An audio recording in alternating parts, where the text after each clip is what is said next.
कलिंगनगर गुलिकांड घटना को बीती 15 वर्ष। टाटा कंपनी पर जमी अधिग्रहण और पाचेरी निर्माण को विरोध करी 2006 मसीह जनवरी 2 तारिख दिन पुलिस सहित आदिवासी संघर्ष होता। पुलिस गुली में 13 जन निरीह आदिवासी मृत्यु होता।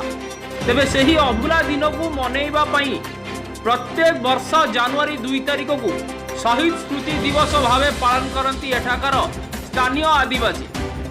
विस्थापित विरोधी मंच एक विराट शोभा यात्रा रे चंपा कोइली ठारू बाहरी आंबगाड़िया वीरभूमि पड़िया ठारे पहुंची थांती। चलित वर्ष कोविड कटकणा को आख्यागर रखी विस्थापन विरोधी जनमंच पक्षरु रैली और आदिवासी मानक पारंपरिक कार्यक्रम को संपूर्ण रूपे बंद करा जायतिला। कोविड नियम अनुसार साधारण सभा माध्यम कार्यक्रम को पालन करने कलिंगनगर विस्थापित विरोधी जनमंच पक्षरु कहुला। शांतिपूर्ण भाव यह कार्यक्रम समापन होता बेले कलिंगनगर थाना अधिकारी सुशांत कुमार दास कहते कलिंगनगर विस्थापित विरोधी जनमंच पक्षरु शहीद स्मृति स्तंभ निकट में पूजा अर्चना करा जायतिला। जाजपुर मानस रंजन विश्वाल रिपोर्ट IBN ओडिशा।